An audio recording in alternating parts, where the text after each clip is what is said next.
Welcome back to the Get Set podcast, an old girls entertainment production where neoteric meets nostalgia. We are a podcast demystifying the idea of an overnight success while highlighting the array of diverse jobs within the industry, with a focus on women in the TV and film space. Today, it's your co-host here, myself, Jessica Payne, and Monique Schwaneman. And today on the pod, we have an indie producer and career strategist for entertainment pros, Julie CROSBY.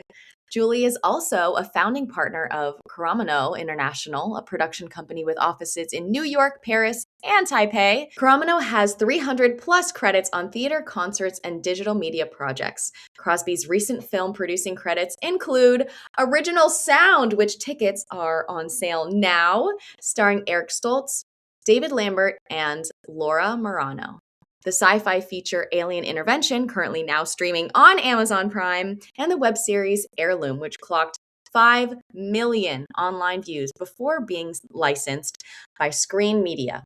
CROSBY also holds a PhD in medieval drama from Columbia University. So welcome to the Get Set podcast, Julie CROSBY. Great to be here. Thanks for having me.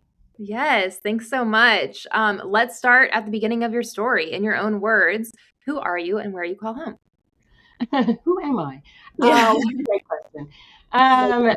Existential one, Long time to sort of grab the title of producer, but it's really what I've been doing most of my career.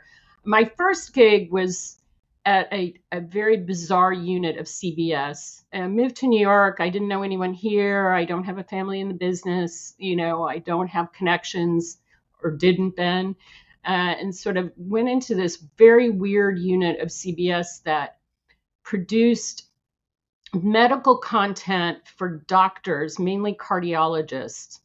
And they would sort of play, they had like this MD TV, and they would publish journals. And it was just, I hated the job. But the best part about it was that I got press credentials. And when you land in New York City, when you're in your 20s, and you suddenly have CBS press credentials in your pocket, boy, do doors open for you. I got in, one, I never paid for anything because people would comp me all the time. I don't know that still happens, but back then, I guess it made sense.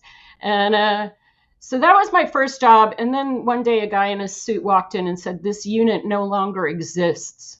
And we were all handed 2 weeks' pay and sent on our way.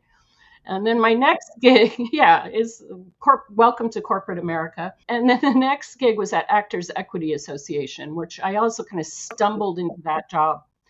Not really knowing what a union was, not really understanding what a union does. And it was probably the best, most formative job I could have as eventually moving into a producing role. Because understanding how unions work is absolutely pivotal to understanding how to navigate as a producer, or really in any part of producing, investing, management of any role, department head. You have to really understand what the unions are and how they function. So it was a good gig, and I learned so much, and I got hired for my next job on the phone when I was going after a general manager who had broken an Actors Equity rule. And I was going after him, and he hired me on the phone to come work on the production side, and I jumped to work on the production side. Wow. That really shows you that these connections, when you are good at what you do, and when you have that skill set and that knowledge, and people recognize that you are organized and, competent and skillful, even when you were calling him out on something, he's like, "Hey, you're going to be filling a definite need. How about you just fix this for me? How about you come here and fix this?" That's great. Yeah. Hold up. Jess and I are crowdfunding for our first feature. That's right, our 1970s period piece about how my mom was denied a line of credit simply for being a woman. And then writing a news-breaking article about it in her local paper before the Equal Credit Opportunity Act passes is coming to be. Yep, and you can visit the link in our show notes or in our Instagram bio of Old Girls Entertainment to see how you can share and get involved and be a part of our Seed and Spark campaign. So please go do that. And now we're back to our normally scheduled programming. That's right. It's a good one.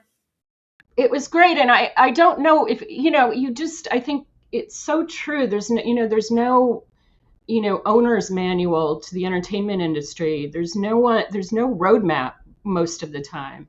And I think a lot of people start in this business and they feel that it's just themselves who are sort of stumbling around trying to figure it out. And I really think that's the vast majority of people in this business just start out by stumbling around and trying to figure where is the right fit for them. I kind of feel like that's adulthood in general too. Like, I don't know, like you feel like everyone's just faking it till you make it, but definitely in this industry when there are so many different paths and people, there are so many different multi-hyphenates, like everyone at a certain point in their career, especially in the beginning, is wearing so many hats and doing so many things. How is that transition from theater and Broadway to film? I moved to New York in the late 80s, and the silos were really strong back then. Like, you did not move. If you were in theater, you stayed in theater. If you were in television, actors didn't go between them because it was, somehow going to tarnish your reputation as a Broadway actor if you suddenly did television, God forbid, or even film. There was just no fluidity. It was very closed off. And I'm so happy all of those silos have eroded because people can now move really fluidly, I think, between the genres. But it definitely came later in my career. And it was mainly, I sort of got fed up with the theater world, and I needed something new, and a project came into my lap. Literally, somebody called me up on the phone, and she had raised the money for Alien. This was Alien Intervention, and she'd raised the money for Alien. I did Heirloom before that, and I'd done other film projects before that, but they were almost always moving from theater to the screen. So it was capturing live performance. But she called me up, and it's somebody who had invested in projects I'd produced for the theater world earlier. And she's like, I want to produce this film. I don't know who to talk to. I feel like everybody in Hollywood is trying to rip me off. Would you do it? And I was like, why not? How hard can it be? And that's it was just this gift given to me right at the top of the pandemic. And we shot it right at the end of the pandemic, toward the end of the pandemic. And that's kind of been like a through line this season too, about when people are pivoting or taking on new roles, even if they don't have all of the knowledge up front, people bought into you. People bought into your work ethic. People bought into your ability to show up and be professional and be a good human being. And the ability to learn, like you just, you pick it up. And like you said, you learn as you go. Yeah, I think especially for people who are trying to raise money, which is definitely a skill all on its own, understanding how to raise capital. If they don't trust you, they're not ever going to write you a check. Yeah. So it's building those relationships, those trust relationships, and treating them like human beings and not ATMs. Mm-hmm. And I think that's the sort of pivotal moment there. No, thank you. That's great advice for us as we're raising money for our first feature. So thank you for that. Really exciting. Really exciting. And you just never know where they're going to come from. I built over decades a sort of cadre of people who will invest in my projects. But it's because I treat them well. I have fun with them. I don't only call them when I need money. You've got to make them part of your universe as opposed to, and most of them are in the corporate world. And so what we do is really exciting, and it's what gets them jazzed. So it's very easy to sort of bring them in and get them excited about a project. That's great. Yeah. Bringing them into your network and building those long-term relationships. What is your favorite aspect of producing that you've found in your career so far? Well, it's probably, Blame Actors Equity Association. I really love the process of contract negotiation. I like building the team. I like bringing those negotiations to a successful close. I like the paperwork of it. I like all the parts of the going back and forth and making sure that everybody is on the same page. And I take great pride in making sure that whenever I hire somebody, I don't care if they're a PA or they're a director or whatever, that they actually understand the contract, that it's not this, tedious document that no one wants to read, but that they actually understand, how they're coming into the project and how they're going to function within it. And having those conversations up front is just pivotal. That's so important. Also, it just makes it where it's like, you're not trying to hide anything or anything like that. It's about, making sure everyone knows and understands. Also, I think that you are definitely someone that any creative would want on their team in terms of loving the paperwork, because most of us do not like the paperwork At all. It's something that has to be done. But it's funny. I have a producing partner on the films, David Yaus, who's in California. I'm in New York. And he is the guy, he loves casting. He loves, keeping actors happy. And that's why we're a really good team. It's like we have different strengths. We have, we complement each other really well. That's what you need. You need to fill the room with the people that do what you don't do, or don't want to do. Yeah, whichever way. Yeah. And it's producing is an enormous job. It's just it's a never-ending, enormous 24/7 when you're in it job, and you own that project for the life of it. I think that's probably one of the things people don't realize when they're starting out. That I had a boss early on who used to say that shows may die, but their checkbooks live on, because your obligations don't just end because you've wrapped a film or you closed a show. As a producer, you're just in it until I inherited, when that boss died, I inherited all of his projects, and I had to deal with that for years, closing out those, many, many shows that were still recouping, still out on tour, still paying off the initial investors. So it's a long commitment to take on a project. And so with that, that's kind of a perfect segue. What would you say at this point is your biggest advice for indie producers, other than having someone on your team who knows how to read contracts? I would say you have to capitalize for distribution.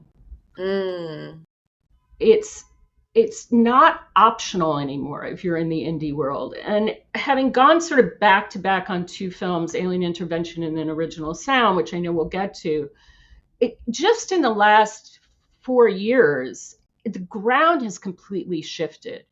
And where it used to be, there were these very viable ways to get an indie film out there in the world. And frankly, to get the filmmakers some recoupment, maybe not everything, but they had a shot, that's just eroded so fast. It's just, it's head spinning how fast those opportunities have just disappeared.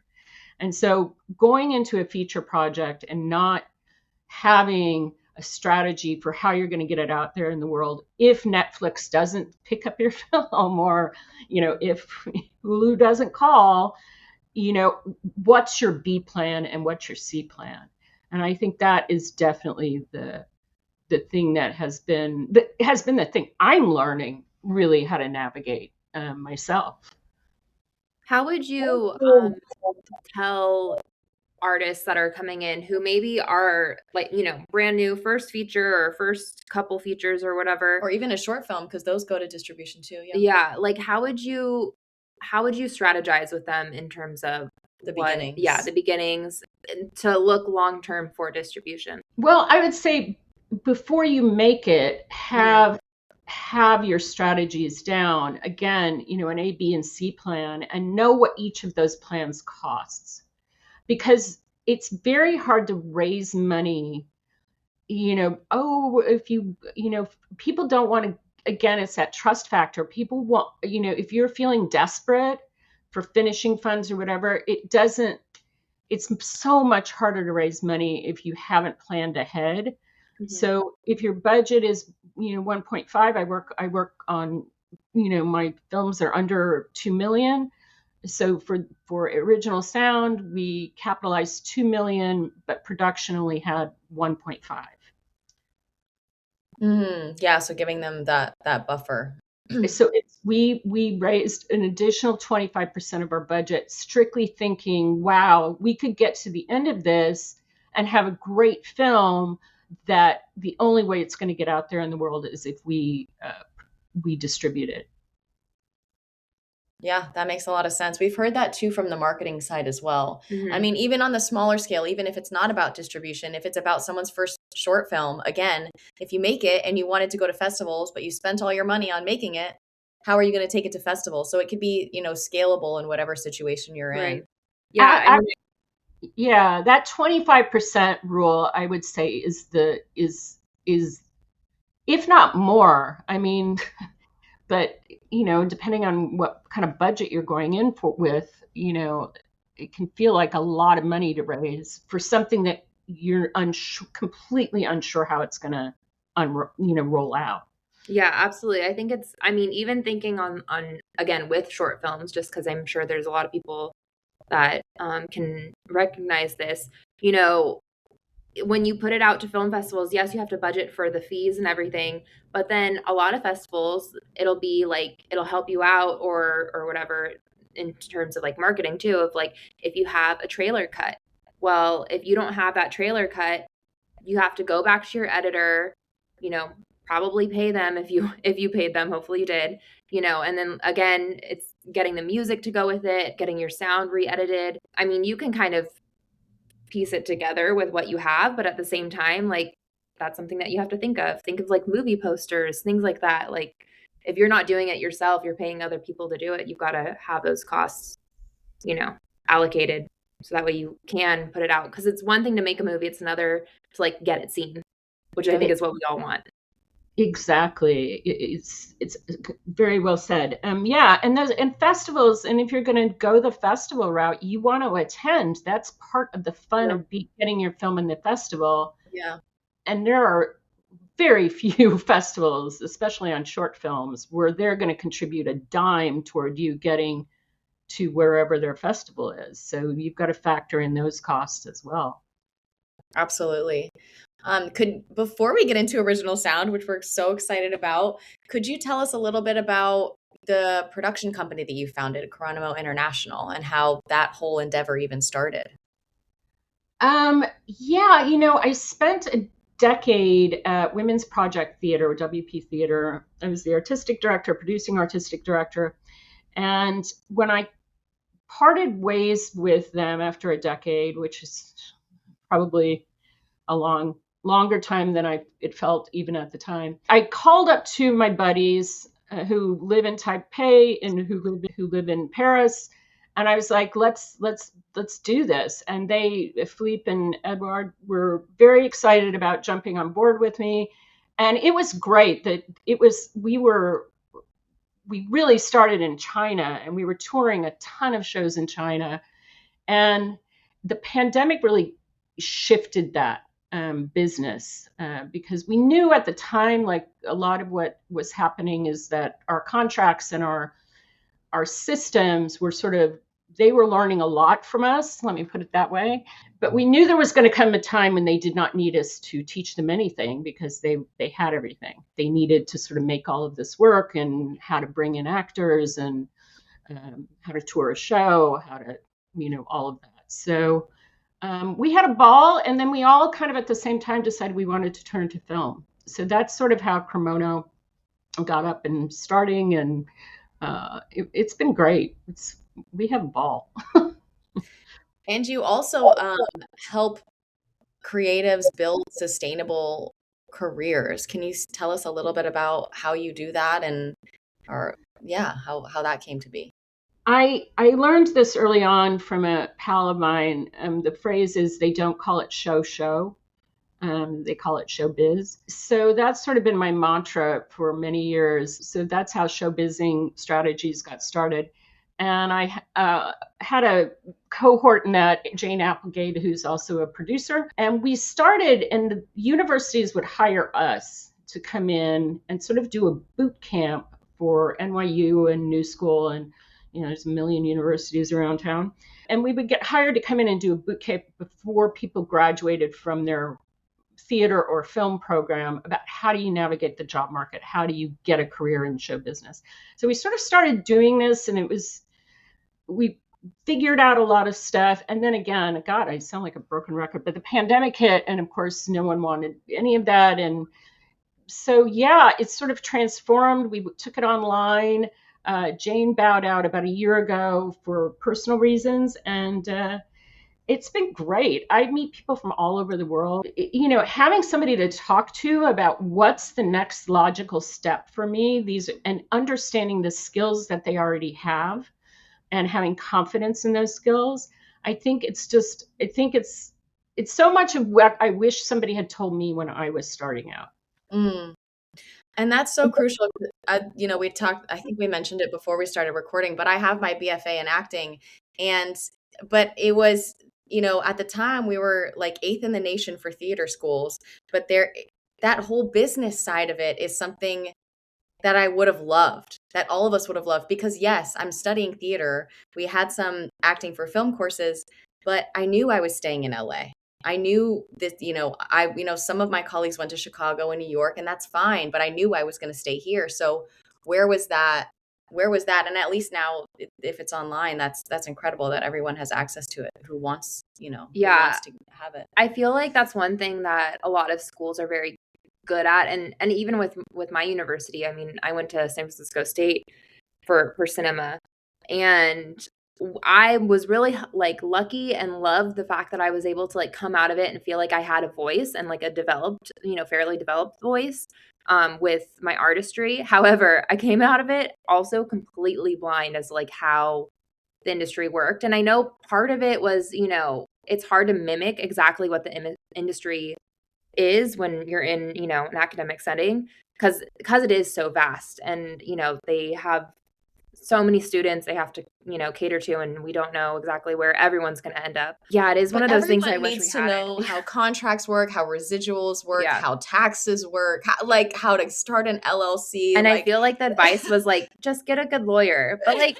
also, I don't know. I'm like, you also can be a 22-year-old. Get someone, need to know how to vet those people too. Even if you get the experts, you have to know that they know what they're talking about. Yeah. And also getting an entertainment lawyer is not for the faint of heart. I mean, it is not an easy task to find one who actually will take your project on, especially if you're in a lower budget category. Yeah. So I think I've loved my mentors through my career. And so I feel like I'm at a stage where I can sort of give back to people coming up and take some of the stress off. It's just knowing that a lot of times just knowing you're not alone in this business is all you need to hear. It's like that struggle you're having is so normal. Yeah, absolutely. I also am wondering your opinions about, with everything, like the industry itself right now is kind of changing. Like, how are you helping people? I mean, there's always going to be, lawyers and contracts and everything, but just with streaming and with AI, like do you have any like opinions or advice to people trying to navigate, the new frontier of like what's happening? Yeah, I do. I think I've become kind of really fascistic about this with my clients recently in the last year or so. You have to design a side hustle that you love, that you will allow you to be fluid, so that you can either hire someone to look after your side hustle when you get a gig that you a film project or whatever, but that continues having revenue come in no matter what. And it doesn't have to be, I think people, think it's got to be this enormous money generator, but it doesn't. Even $1,000 a month can help people get through the lean parts, and there are going to be lean parts. There's just going to be times when you're beating your head against a wall, because and you know what? That has always been true. So I know there's lots of alarm about the industry contracting, but I've been hearing that since the day I entered the business 5 million years ago. That, there are no jobs, you're never going to get hired. There's going to be times where it's really hard to get hired, but that's just the nature of the business. Yeah. I think that's also reassuring to know that all the darkness we're hearing has been there since the dawn of time, and there are peaks and valleys. For sure. And I think there's far more opportunity now than there ever was. Again, it was so siloed off in years past. And now, no one is stopping anyone from making something and getting it on YouTube. And you can do that with a really low budget. I'm not saying it's good, but I'm saying you will learn your craft. You will get better at your craft the more you make. The more things you make, the better you'll get at your craft. The better you get at the craft, the better your chances of getting the gigs. Well, let's pivot to original sound, shall we? Yes. Yeah. Will you tell us a little bit about the film? Absolutely. So Original Sound started off Broadway at the Cherry Lane Theater in the heart of Greenwich Village. It's a very legendary off-Broadway theater that was recently acquired by A24, as a matter of fact.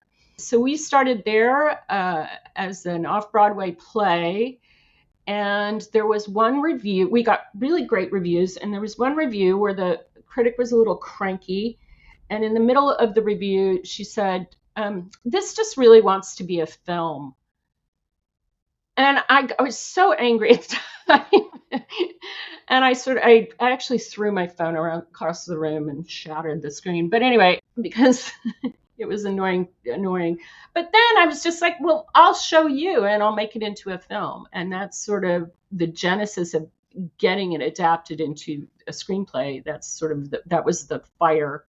That was where the spark lit the fire. Was that one review, that one, like somebody telling me no, just made me say, oh, I'll show you. But that you've been involved since its inception, since it was a play. How did that, how did you get involved in the beginning before the play was produced? I worked a lot with the Cherry Lane. I would, Angelina Fiordalisi, before A24 bought it, Angelina Fiordalisi ran it, and she's amazing. And she would call me up and say, come produce this for me. And so I would go in there and worked on a number of shows for Cherry Lane over the years. And that's actually where I met David Yaus, my film producing partner. I was working on a play starring Estelle Parsons and Judith Ivey. Judith Ivey said, you've got to meet David Yaus. I'm going to hook you up. And David happened to be flying in from California. And so we met up and just instantly hit it off and said, we've got to start making stuff together. And that's sort of how that relationship. So the Cherry Lane was not only responsible for original sound in its inception, but also responsible for bringing David and I together. Wow. That's incredible. How was the journey of making this film? Were there any specific, challenges that arise, as they often do? Yeah, I mean, I think the story, just in a nutshell, is about a sort of young, talented, but down on his luck musician who catches a big break when a rising pop star steals his song. And that all sort of happens in the first few minutes. So I'm not giving anything away. No, it's in the trailer, yeah. So it's really about, how you navigate the industry how you do find opportunity in the most extraordinary places, and how you sort of learn to pivot when you see the opportunity is there. So in the stage production, we had one song, because you can cheat in the theater world in ways like the whole audience didn't have to hear stuff. They could just be listening on their headset and then go on with the story. But when we knew we wanted to turn it into a film, it was about how do we make that whole musical world really come alive, because film audiences won't allow you to just not share what they're listening to in their headphones. That, I think, was the biggest challenge. So basically, it's a musical film. There are 8, where we have a vinyl that's dropping at the end of the month, 10 tracks on it. So we started the process by recording all of the music, which really helped out David Lambert and Laura Morano, because they were in recording and then we could shoot it live. So our first 5 days of shooting were all about the musical performances. But we had already been in the studio recording everything. So that one, I'm glad we figured it out, but I don't know how you would do it otherwise, because 2 weeks, if we had shot the music scenes 2 weeks into the shoot, the actors aren't going to have the muscle memory they have just walking out of the studio. So it really livened up those performances. They were relaxed about it. They had we all had just such a good time filming the live performances as well. That's such a great way, from an actor's perspective, building rapport with your co-star too. And like you said, musicians are comfortable with their material. They wrote it. So these actors should be comfortable with what they're performing. And the fact that you did do that first for logistical reasons, but also for prep for the actors, you're right. I don't know how else you would do it. Mm-hmm. Yeah. In retrospect, it was smart. I don't know that we knew how smart it was going in, but certainly paid off. Yeah. Is there something that you are most proud of with this movie? Maybe, something that you needed to overcome, or just, like you said, the message of, needing to pivot as a creative is super important, but anything that resonated with you?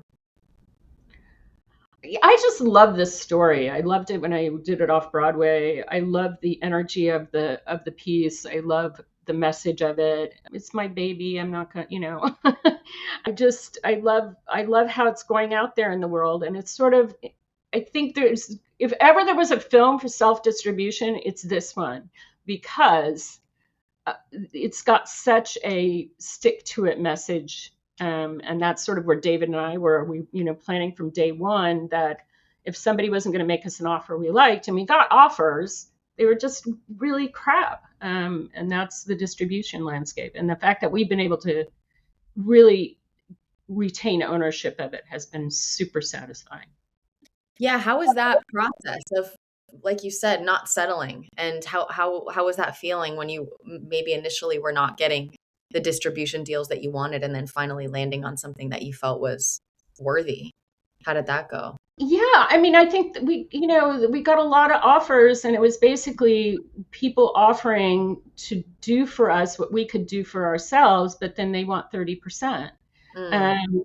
So we never got anything where we said, oh, gee, we can't figure that out ourselves. And I think the tools are out there, and this is another part of the sort of silos coming down and opportunities existing combo. You can release your own film. Task is, once you release it, to drive eyeballs to it, and being very smart about how you're going to do that. And again, making sure you have the budget to do that.